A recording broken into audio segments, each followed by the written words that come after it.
Guys, কেমন আছো তোমরা সবাই? আশা করছি সকলে ভালো আছো। আমরা অনেক অনেক ভালো আছি। আর আজকে এই পুচকুসোনাটাকে দেখছো, আজকে একটা বিশেষ দিন। তো দেখো এখানে সবাই সবজি বানাচ্ছে, একদিকে রান্না হচ্ছে আর একদিকে সবজি বানাচ্ছে। তো চলো, তার ফাঁকে একটু খাওয়া দাওয়া হচ্ছে, চা টিফিন নাস্তা হচ্ছে, আর এদিকে হচ্ছে আমি 5 রকমের রান্না করছে। তো রান্না বান্না দেখতে দেখতে দেখো একদিকে পায়েসও হচ্ছে, কারণ থালাটাকে সাজাতে হবে। এদিকে দেখো বেলুন সাজানো হচ্ছে। তো নানান রকমের কাজে সবাই সবার কাজে ব্যস্ত। আর এইদিকে আমরা ওকে স্নান করানোর জন্য হলুদ একটু বেটে নিচ্ছি। স্নান করানোটা তোমাদের সঙ্গে শেয়ার করলাম না, কারণ ওখানে ও খালি গায়ে ছিল, আর এখানে বাচ্চাদের নাকি খালি গায়ে ফেসবুকে বা ইউটিউবে যাই হোক অ্যালাউ নেই, ফটোগুলো দেওয়া অ্যালাউ নেই। সেই জন্য আর সেই ফটোগুলো আমি দিলাম না, ভিডিওগুলো আমি আর দিলাম না। তারপরে স্নান টান করিয়ে আমি বাড়িতে চলে আসলাম। বাড়িতে চলে এসে আমি রেডি হয়ে গেলাম। দেখো ভিডিওটা যদি তোমাদের ভালো লেগে থাকে তাহলে সত্যিই লাইক কমেন্ট শেয়ার করে দেবে, চ্যানেলটিকে সাবস্ক্রাইব করে পাশে থাকবে। তো এই দেখো ওকে রেডি করিয়ে প্রপার, মানে খুবই কাঁদছে, কারণ গরমের সময় তো গরম লাগছে খুব। পুরো রেডি হয়ে গেছে, খালি মোটুকটার মালাটা পরানো হয়নি। তো চলো দেখতে থাকো আর সঙ্গে থাকো। আর এদিকে ওর থালাও গুছানো হয়ে গেছে, পুরো রেডি। এখন শুধু ওকে বসানোর পালা। তো চলো তোমরা দেখতে থাকো আর সঙ্গে থাকো।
একটা জিনিস খেয়াল করলে, ও কিন্তু বই ধরেছিল, প্রথমে খাতা ধরেছিল।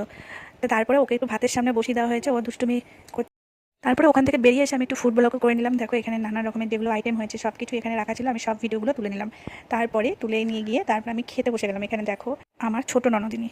তো যাই হোক, এরপরে আমরা বসে গেলাম, বসে আমরা খাওয়া দাওয়া করে অনুষ্ঠান শেষ করে বাড়ির দিকে রওনা দিলাম। ভিডিওটি যদি তোমাদের ভালো লেগে থাকে লাইক কমেন্ট শেয়ার করে দিও, চ্যানেলটিকে সাবস্ক্রাইব করে পাশে থেকো। টাটা, সবাই ভালো থেকো, সুস্থ থেকো। আবার দেখা হবে নেক্সট অন্য